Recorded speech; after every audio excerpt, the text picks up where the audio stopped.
Thank you for joining us, Antionette. Hi, thank you for having me. Sorry, you have me right now in my sunroom slash workout room. I am literally on the weight bench. I put the weight down on the floor because my son's in trombone class right now. Oh, he's taking his test.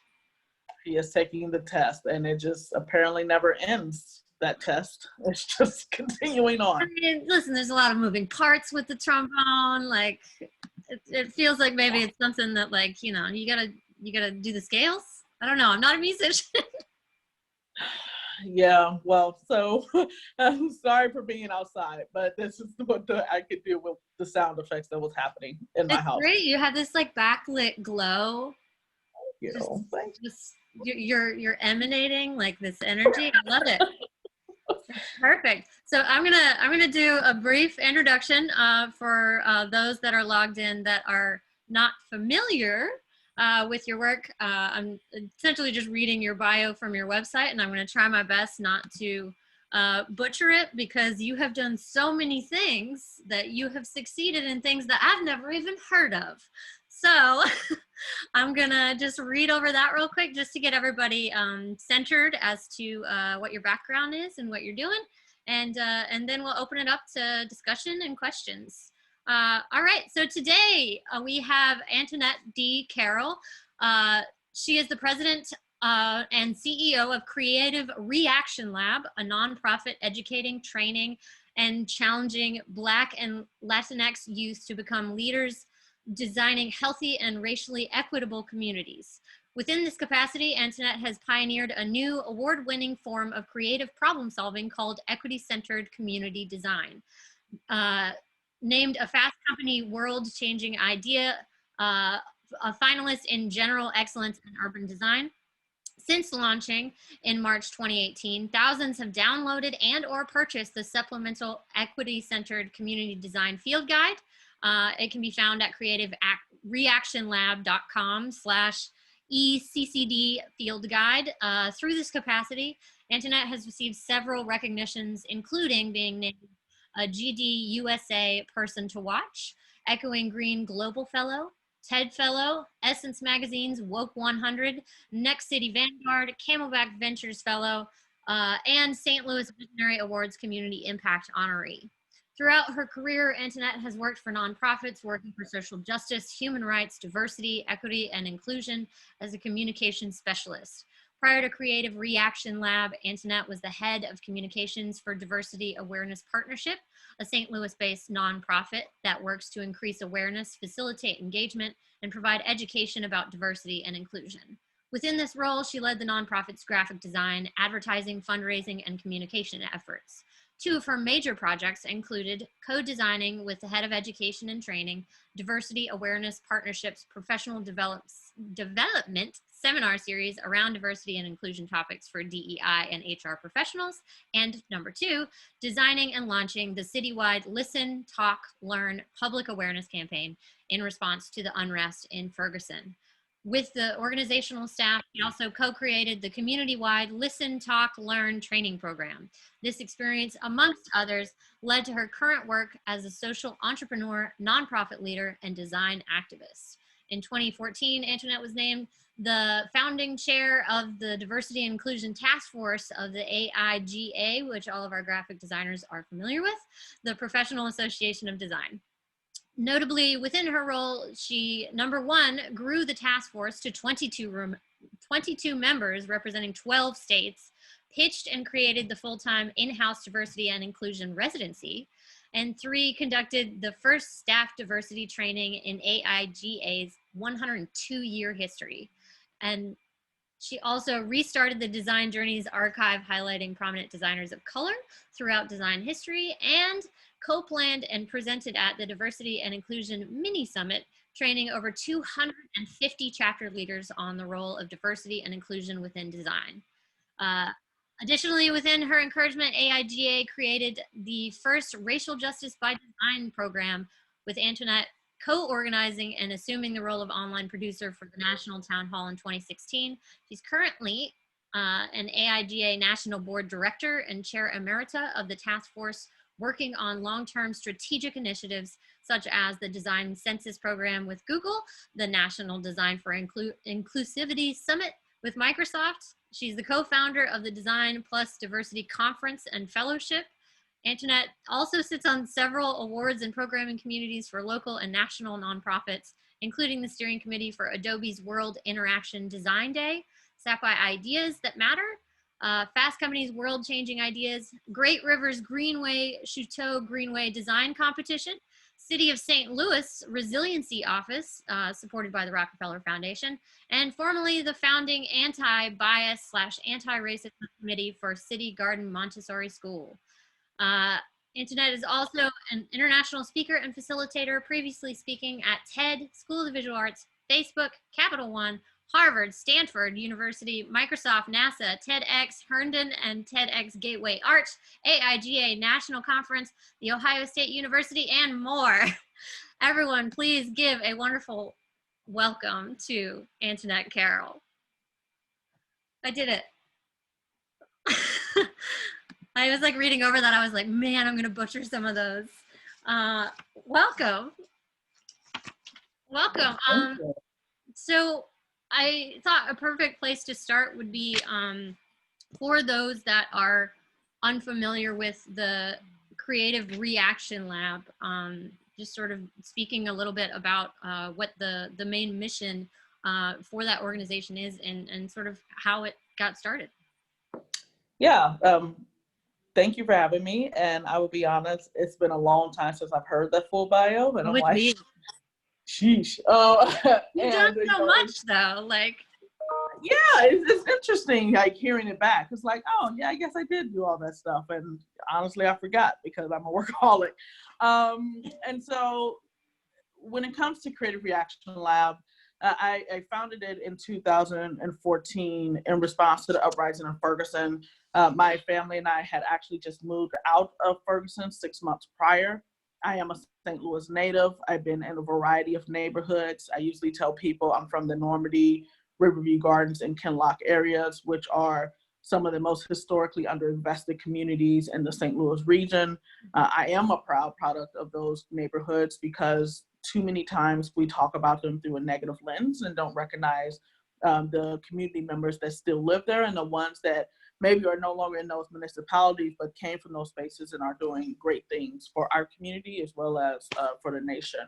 And so when my family and I moved to Ferguson, honestly, we saw Ferguson as a quote unquote come up. Like it wasn't, to me, when most folks outside of St. Louis hear about Ferguson, they think about it through the lens of this just completely underinvested and blighted community. And I'm sorry, I don't know many blighted communities that have craft breweries. Like, to me, that is not something that is in a blighted community.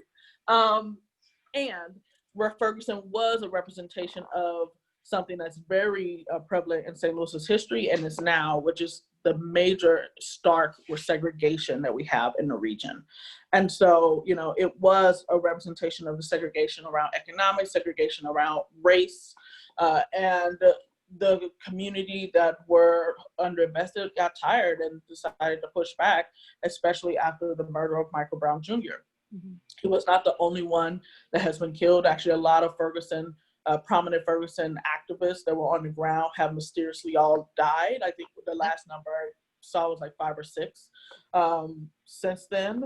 And, you know, it just speaks to the power of community voice, but also the sadness of things that are happening underneath the radar to the folks that are on the ground. Of course, someone's like flying over my house at this moment. Like, this never happens. I don't understand the disrespect of my time today.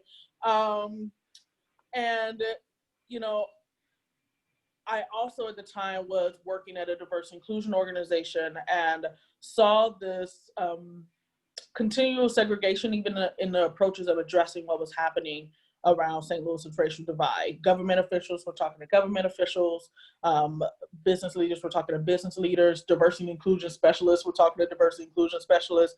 I was even in a session where dancers were talking to dancers, and they thought I was a unicorn because I could make a pretty sign. Like, it was very interesting. And so I wanted to create a space where community members could come together, collaborate, and come up with their own interventions and ultimately have decision-making power. From that lab, which was a 24-hour challenge, we had over 60 ideas pitched. 5 were worked on throughout the night, and all 5 were actually activated in St. Louis within a year, and some of them went on for several years. And they range from technology tools to public art engagements to community workshops. So it was a variety of things that led to Creative Reaction Lab actually becoming an institution. And in late 2016, we decided to refine our focus to work with Black and Latinx youth and educate, train, and challenge them to become leaders in designing healthy and racially equitable communities. We then, in 2017, pioneered a new form of creative problem solving called equity-centered community design, and that has been used to challenge the traditional structures of design thinking, the traditional structures of human-centered design, and now is even addressing the reality that design thinking and HCD in many cases have been upholding white supremacy tenets in the way that we approach a lot of the problems we're addressing in our communities. And so for us, we are working with youth that are directly in these communities, having them become what we're calling redesigners for justice and redesigning these systems that have been created through the lens of exclusion, created through the lens of privilege, created through the lens of, in some cases, a continual genocide and trauma of folks. And then also really looking at how do we not just focus on the intervention itself, which I think designers love to create, but many times we don't think about what are the ripple effects of that creation and what does actual mindset shifts look like. And so for us, we do both. For us, we do the awareness and consciousness building work. We do the work of helping folks culturally heal and collectively mobilize. And we do the work of providing people access to traditional power to actually develop the interventions to design healthy and racially equitable communities. So I'm gonna pause there because I know I said a lot. But yeah, that's essentially kind of the undertones of our work. So I was binging some of your talks before this, and I love the graphic that you guys have for equity-centered community design, because there are certain sort of portions of that graphic that I think are great because it does include this sort of addressing of the trauma and the healing process and sort of how important that is, but also, you know, around the sort of wheel of the graphic that goes along. And I'm sure, Noriko, you've probably shared this with your design students, but along the wheel, like there, you know, you have these sections that are called, you know, rapid prototyping, testing and learning, inviting diverse co-creators, but then there's also like building humility and empathy. And so I love that the language that you're using for this type of process, and it's not sort of a point A to point B situation, but that it potentially might be something that has a back and forth, and not everything is going to work. And so there is an idea of like testing and failure, and that's something that I've been talking to my students a lot. So I was wondering if you could sort of tell us like how you got to some of those sections or some of the language that you're using here, because I think it is so specific. And it seems like it came from a place that like, that you learned that like, this isn't just going to happen sort of in one day, but that it's a whole cycle, a whole process. Yeah, so there's a few things that come to mind for me.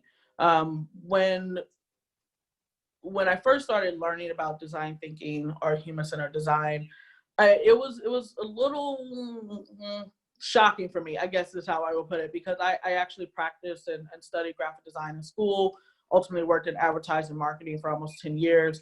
And when we were doing the work that we were doing, no one was saying, hey, you're doing design thinking.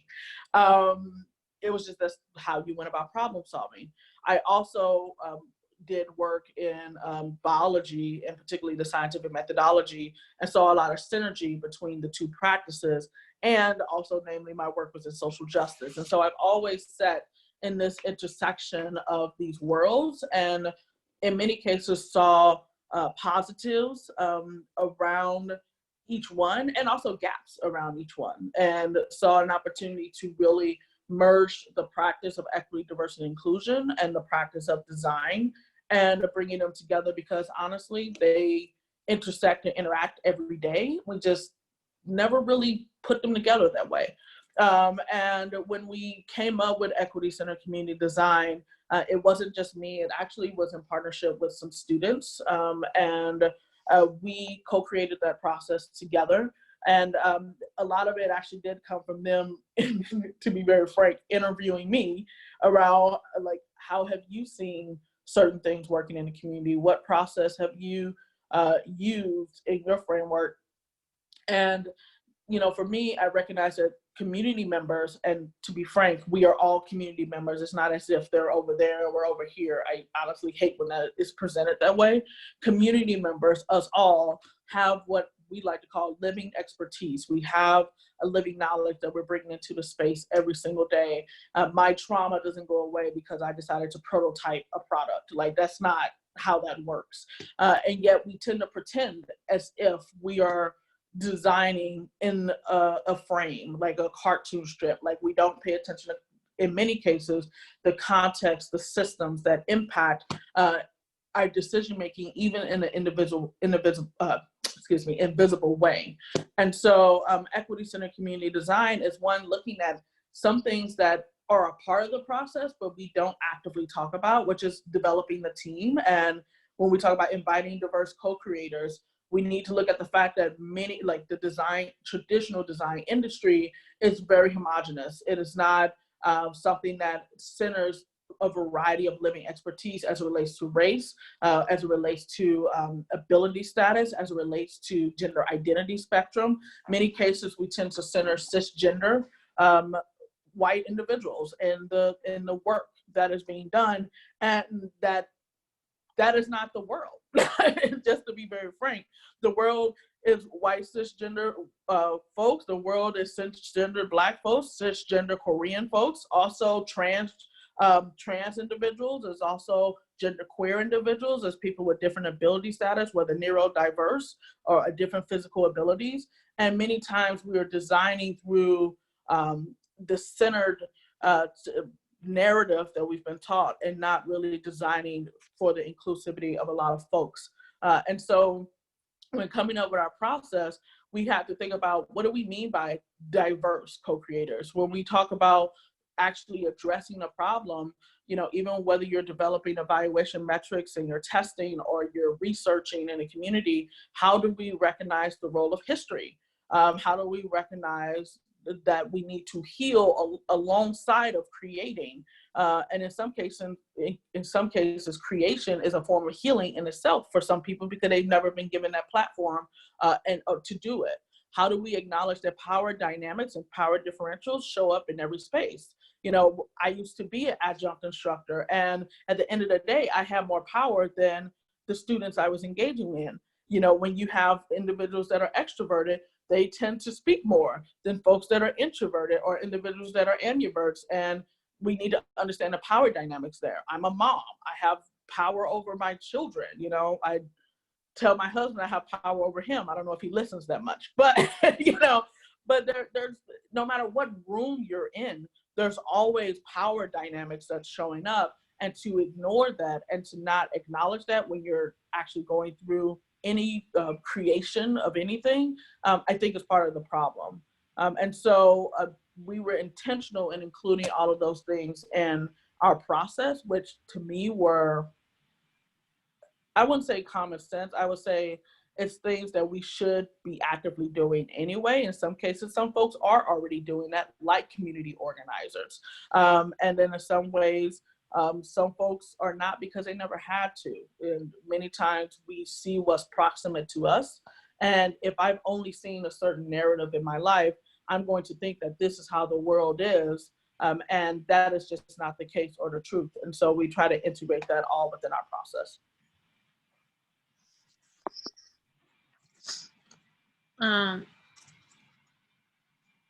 I love how sort of team centered a lot of your language is, or even just like everything that you do. Just because I think oftentimes when we think of design or when we think of creativity, we're thinking that it comes from sort of a singular place. But you know, I was just watching the video that was released, I think on August 7th, the talk that you did on YouTube, that you were talking about, you know, you don't create in a vacuum, or from a, no, you said you don't create from a white tower. And I like, or an ivory tower, and I like wrote that down, and I was like, that's an excellent like point. Like, this isn't just like a pristine, singular, like, you know, euphoric experience of an individual, but rather like we're creating within the world, and we have to address that world. People are joining. So I suppose what I'm interested in is, because a lot of your projects have been community based, and you're working and going out and doing projects, you know, with actual, you know, groups of people to sort of like create, you know, these equity designers, or to sort of, you know, do workshops and talks and teach people these ideas of how to sort of become equity designers or equity allies. How has this whole switch to sort of, you know, social distancing, isolation, has that impacted it at all? Has it gotten more difficult? Has it actually branched things out on a more like macro scale? I'm curious how it's changed. You're muted, by the way. There we go. Thank you. That is a great question. You know, it is actually has always been a balance for me. I've always told folks I never want to be the person that's in the front of the room providing a lecture and don't actually do. I never will want to be the person that just works in theory and don't actually apply. And so for me and for the staff, there's intentionality in all of that. And so when I look at our framework prior to COVID-19, our framework was actually, it was already technically international. Like, we've had folks from Fiji reach out and say, how are you using this? People in different parts of Australia, how can we apply this to our work? And with social distancing now with COVID-19, it's only grown exponentially, where we hosted or created a Redesigners in Action webinar series and have had folks literally around the world on the calls, to the point where we've had to change timeframes in which we've done things. We've had people asking, you know, how does white supremacy apply outside of the United States? Which to me is interesting, because white supremacy is global, which that means a lot of unpacking there, because some folks, you know, are like, okay, well, let's talk about the caste system and like all these things that are like we didn't invent it. No. By any means. Interesting. It's very interesting. It's like, okay, so much more to unpack, which is, you know, part of our work. And so it is being used internationally, our framework, and people are listening to what we're doing internationally. We were just tagged in a call out of the Australian Design Council, which I think is the equivalent of AIGA here nationally, on how they've been upholding patriarchal and white supremacy systems in the design space. And we were literally tagged in that because the folks that were calling them out across that continent also referenced our work.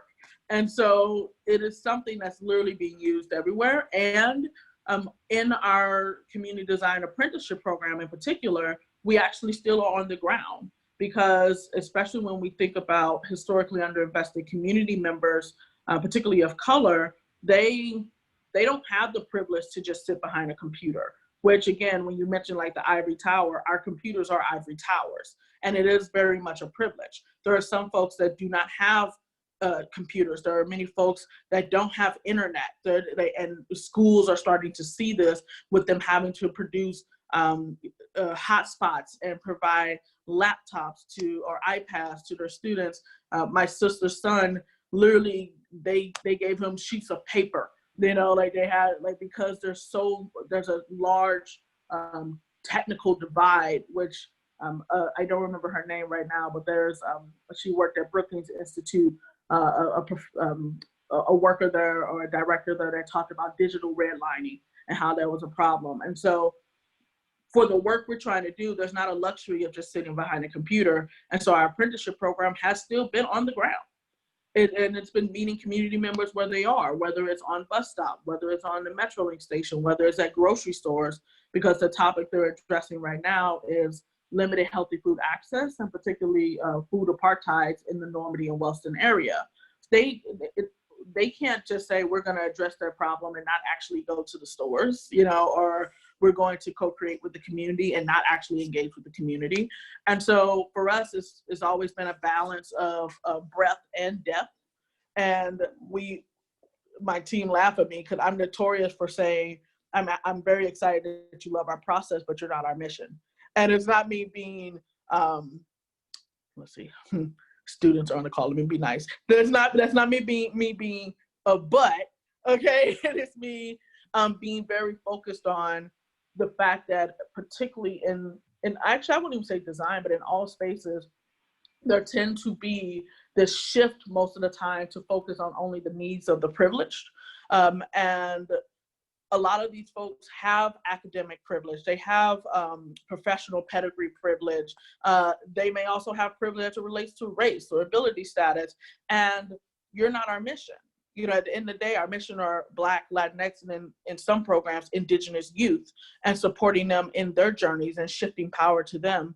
And one of the ways we even do that is through our Seeds of Power Fellowship program, which Quentin Ward, that's also a Webster University alum, and he was on the call, I think he had to leave, but he's a part of that program with us, where they are actually the facilitators of our framework with folks around the country and around the world. And having the young folks actually be in the front of the room.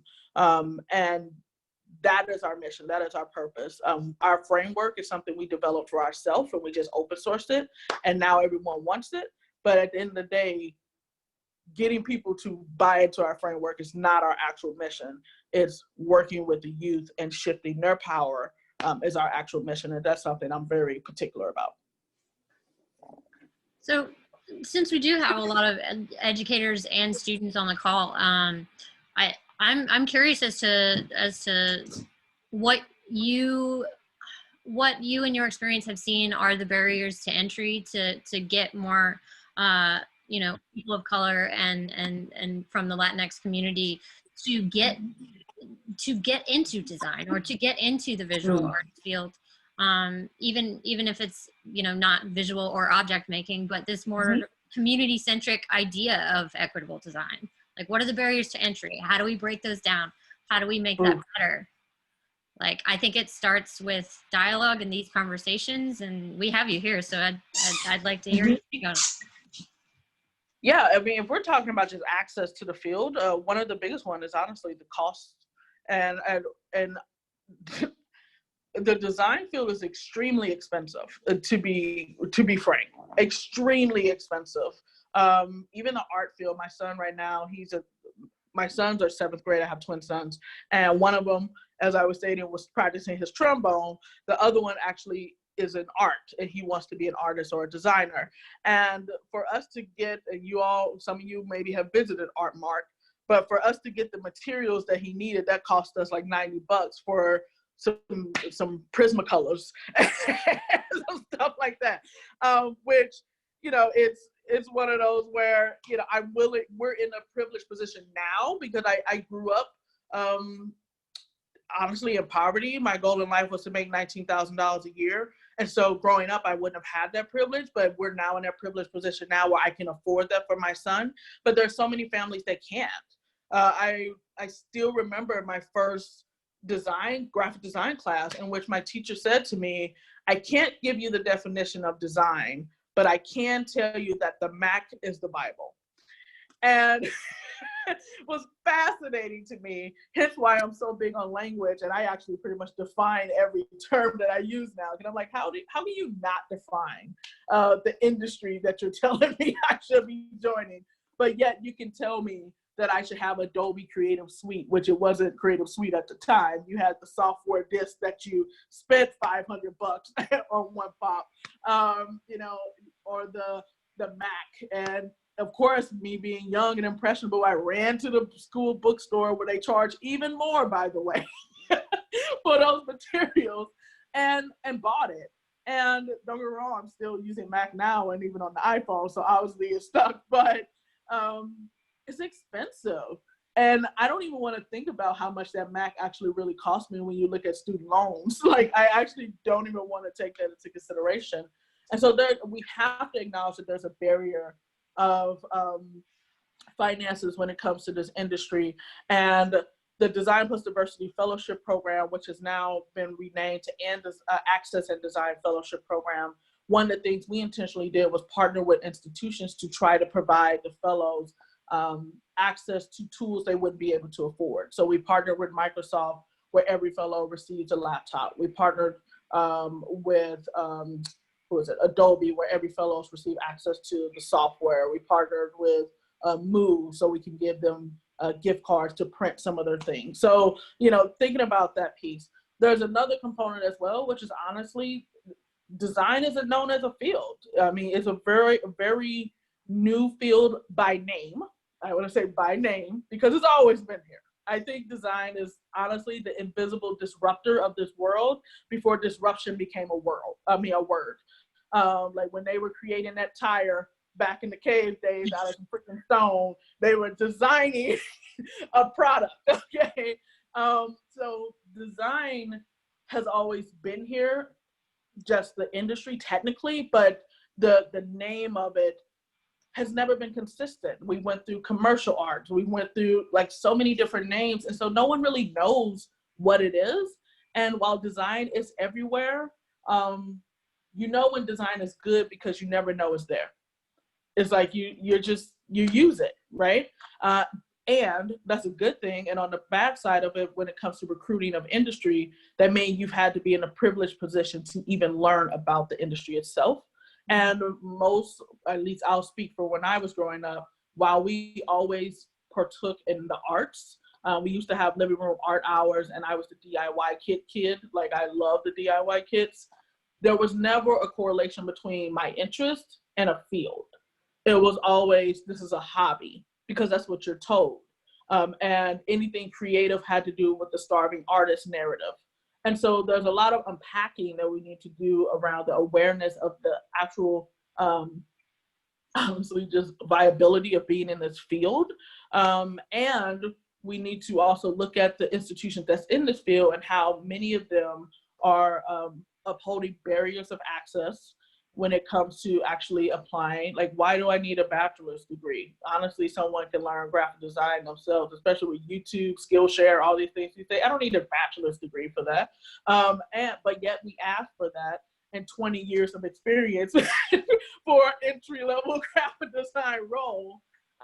Yeah, please speak 3 languages. Exactly. I actually just saw someone post on LinkedIn a few weeks ago when they were talking about UX design, and they were like, okay, hiring managers, let's have a conversation. You can't ask for 10 years of Adobe XD experience when literally it's only been out for 4. Like, but like, that's what's happening. And when we talk about design, we talk about it in a very Eurocentric way, to the point where the story we hear is, you know, what about quality? Okay, quality according to whom?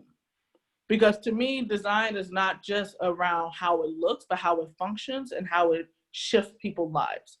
And so it may not be the most perfectly kerned piece based on, you know, but everyone applauded David Carson when he was breaking the grid. But yet when other folks, particularly namely folks of color, do it, they are not good designers, right? And so there's a lot of things that we need to unpack within this field for it to honestly be inclusive. And it's going to take a lot of folks to do it, and many institutions to do it, whether it's the students, the educators, the companies, the nonprofits. It takes all of that. So there's a lot of stuff that we collectively need to do to shift our industry to be more inclusive. Well, I do want to say, I think it's great that you're bringing in sort of like specific mentors. That way this idea of seeing actual professionals in these fields that are successful to sort of act as like, you know, like examples of basically saying like, this is an option. It's not a hobby. Like, here's 18 people that have not only done it, but done it to a very high degree and done it well. So I love that, you know, you're looking for the right mentors to come in and like talk to these kids. Just because. Can I add something to that really quick? Especially because we have educators on this call. Think about also the designs that you are centering when you are hosting your lectures. Because we learned about Bauhaus, we learned about Swiss. Can we challenge the narrative of what actually equals like design and actually show a variety? And also think about the producers of design, because a lot of designers that I learned about were white men. And it took a while for me, and still to this day, I'm still learning about designers that are not white men. Like, it upset me that I learned about Sylvia Harris and the work that she was doing after she passed. Because I'm like, I would have loved to have explored her civic design work because that was more of my interest anyway. And so we really need to think about who we're also centering when we're lecturing and when we're presenting narratives and stories, because even unintentionally in those spaces, we are upholding what we consider good design by certain folks versus others. Well, and it's like, I mean, you know, from the tech standpoint of design, or really anything, photography, whatever, each year a new camera comes out, right? So we should be approaching our teaching, you know, and our lecture-based process every single year. Look at what you're doing. Does what fit last year fit for, you know, where we are at societally now?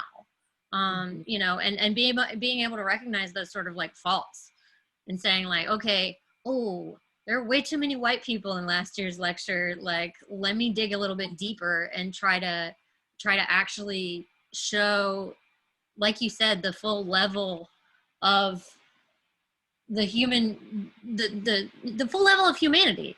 You know, I loved sort of seeing the graphic in that video where you showed the image of the bicycles, where you're explaining the difference between equality and equity.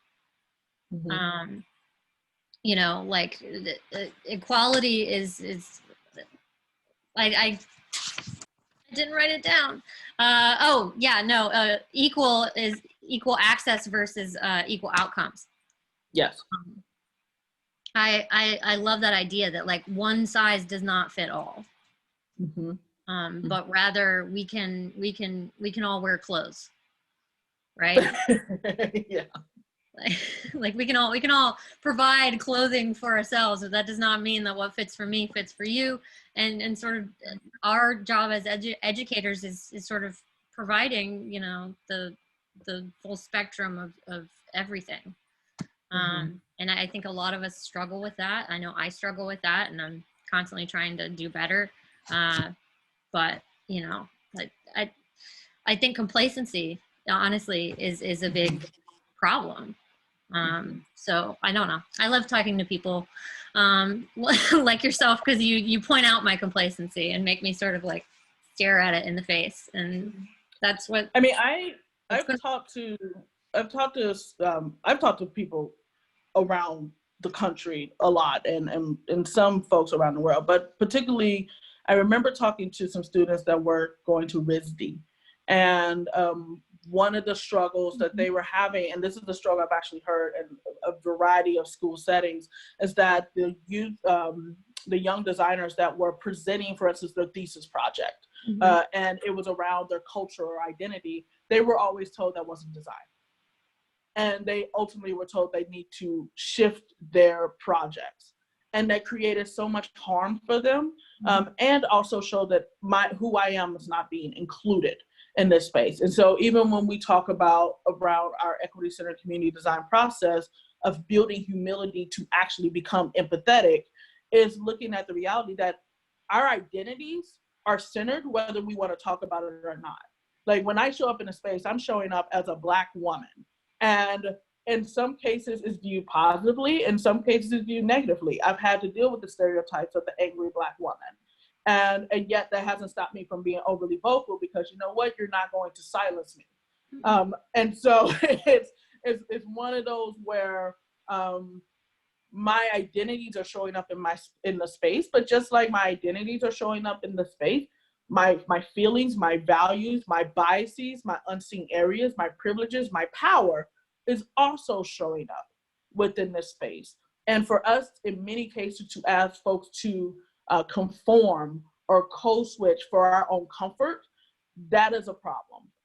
And I believe, honestly, for us to truly create equitable spaces, there will be a sense of uncomfort or discomfort for many folks. And people need to be okay with sitting in that.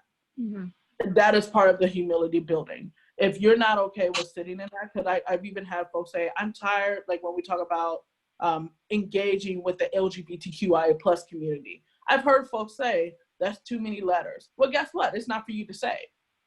That's not your role. Or when folks to use their pronouns, like my pronouns are she, her, hers, and I try to be very inclusive of understanding what people pronouns prefer to be, and I use them, and I will call out team members and others if they actually misgender someone. And I've had folks say, well, that's not how I was raised. Guess what? So what? It's not, let's hold on to what things were. People should be able to identify how they want to identify, and that should be able to be shown in all parts of our lives, including the projects that we are creating within the institutions and within, whether we're in school or we're working with other companies. I'm going to open it up to questions. I think we might have some people from the design classes that may have a few questions. So I believe I have one in the chat.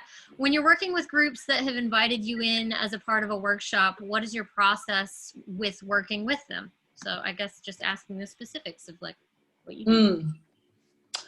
So when we work with groups that ask us to do workshops, one, we are very intentional around co-creating the agenda and the engagement with them.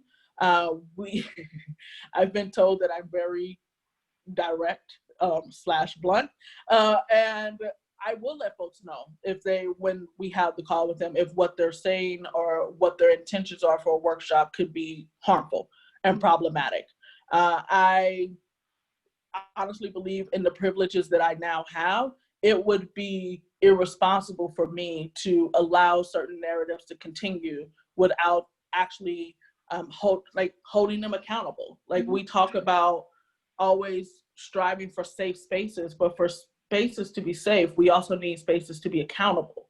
And so that's something that we are very intentional about at Creative Reaction Lab.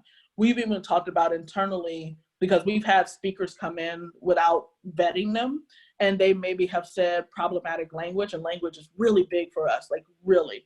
And one, we will call them out. But then two, we would debrief with the folks that were in the room. We will apologize if we were a part of creating that harm, because we did invite them.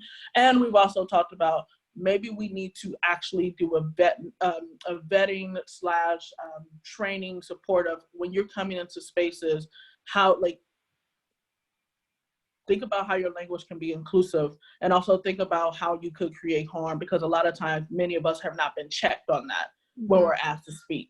And when I was a part of AIGA St. Louis, I remember there being a design week speaker that was very misogynist, and it created a lot of harm for folks that were in the audience. I had nothing to do with recruiting that person. It was design week, by the way. But it was harmful. And some women in the audience actually did publicly call him out while I was there, but I know that still created trauma for folks. And I think we need to not just focus on people's titles or focus on the companies that they're at, but hold them accountable just like we want folks to hold us accountable. So I don't care if you're Google, I don't care if you're Adobe, I really don't. Like, you're gonna get talked to the same way that I would want folks to talk to me. This is why you're the right woman for the job. We've got another question in the chat. What are some examples of harmful design to people of color, different sexual orientations, and gender identity? How do we avoid / prevent these issues and promote a positive and inclusive environment with diverse works? And then they auto-corrected various sexual orientations. All right, I'm gonna have to harmful read design. this. Yeah, I'm gonna have to read this because I am a visual learner, as some of you all may be. Do it. Let's open the chat. They're coming in. That was a question from Jacob Stone. Of a harmful design to people of color, different sexual orientation, identity. How to avoid prevent these issues, promoting. Oh, there's examples of harmful designs, like pick an industry, like let's just go to the tech space, for instance, and the algorithms bias that is showing up in most of those spaces. For instance, if you type into Google, what is it? White teenagers and then Black teenagers, you will see right then and there algorithm bias. Amazon was a company where they used AI to help with the recruitment of staff and the vetting of the initial candidates, and then found after assessment that the AI was automatically pushing out women or anyone that had mentioned going to a women's college, because they were historically hiring white men. So anything that had to do with women, it was pushing out based on learned behaviors. So AI was even like misogynistic. Great. Exactly. Because the reality, I think we forget that technology has been created by people, just like designs have been created by people. And the biggest error will always be people, unless we challenge the system. I've been in front, I was at Adobe Max a few years ago, and I forgot whose booth it was, but there was this booth where when you walked by, it created a shadow of you in the backdrop. But because I'm a Black woman, it just showed pretty much like a black screen. It never caught like anything, because it only was basing it off of white individuals. Same with Microsoft and the Xbox. And so those are examples. There's also design when you think of benches, and you see benches that don't have backs, that actually negatively impact people that have a different ability status, particularly physically, and if they have back problems. They also sometimes put bars in the middle, so folks that are unhoused can't lay there. In some parts of the world, they actually put spikes up on the ground in the corners so that, again, unhoused folks can't lay there. And so the designs come in many different shapes and form, whether we're talking physical product design, we could talk about advertising, and I'm sorry, I'm rolling my eyes because I'm just like, the narratives you see in like graphic design, like when you see the silhouettes, it tend to be more of a white silhouette. And not the color white, like the silhouette of the body or the shapes. You see that with labels like Aunt Jemima. You see that with it's everywhere. And the answer isn't to create that famous stock photo that everyone likes to use, which is usually when they have everyone show up on that grassy lawn at one time and then take a photo. And then you go to maybe the campus and you're like, you lied to me. We're all the people that are diverse in different ways. And so I know that answered the first part of your question, because that was such a big question to me. Yeah. The harmful design is everywhere, unfortunately. And it's something that I think we actively need to unpack, and not just sit with, well, this is how it was designed, and so I'm just going to use it that way, but look at how do we actually redesign through a more inclusive and equitable lens. Excuse me? I wanted to ask you, what is one of your most bizarre success stories? Bizarre. So can you, define what you mean by that for me? Like, when has a project seemed so strange, so weird, but it turned out to be very successful? So strange and so weird. I don't know. I think the struggle I'm having with that question is I am a sci-fi fantasy girl. Yeah. So there's no strange or weird in my head. You're just like, it all fits within the realm of Afrofuturism. Like, yeah, like I'm just like, I think it also could be like something that seems so crazy that it just might work, you know, that like cliche statement. So crazy. I don't know if I would call them bizarre successful. I will say that products that, for instance, have been designed for folks that are differently abled in mind, has turned out to be major successes for the mass public. So some of people talk about like the oxy peeler and how it was actually designed for individuals that had major issues with arthritis. My grandmother's one of them. And you know, because it was used for people with arthritis, it worked for them. And now everyone wants to use to make the if you're a cooker, the peeler on potatoes and everything, because it's easy for them, but it was actually built for folks that had arthritis. Or when we look at, for instance, urban design and, you know, the curb cuts on the street was built for folks that were differently able physically, and now we all love curb cuts. We get offended. Like, as someone that pulls suitcases, or used to anyway, all the time, it killed me when there was no curb cut. I'm like, can I please just pull my suitcase in peace in the middle of New York? Is there a problem with that? You know? And so I don't know if I can't think of anything that's strange. I would just think of things that, I can't think of things that are strange. I mean, I've seen fun designs that brought in like Afrofuturism. There's this movement now to, like, we have Chinatown to create a Africa town, you know? So like I've seen things like that. Yeah, you know, I've seen things like that, but I don't know if I would call them strange. I would call them creating a world that should have been created before, and now it's just getting us there. I'm a Star Trek girl, and I'm also a Roddenberry fellow, and Star Trek was created by Gene Roddenberry. And so when I look at Star Trek, my brain goes to, while there's still a lot of problems in the framework of their engagement as human beings, you do see this intentionality of being more inclusive in that space, which I think was always interesting. Nice. All right, I'm going to give you one last question from the chat. Yeah, thank you. And then I'm going to let you go because I know you have another meeting. But Violet Stop asks, do you have any good websites/resources you'd recommend for students who would like to expand their knowledge of non-Eurocentric designers? Like, what I will do is I will actually we have a full document of links. I will say definitely check out the work of Sadie Redwing. She actively is working to decolonize design. Also, what's the college name? OCAD in Canada is also doing a lot of work to decolonize design. I also recommend Design Justice Network's work. Allied Media Conference has been doing a lot of intentional work around inclusivity of different ability status that I think has been powerful. There's also the Equity Design Collaborative that has a website which then links to many different orgs, such as my work, or Liberatory Design Process that was created at Stanford D School by Tanya Anisi, David Clifford, the National Equity Project, etc.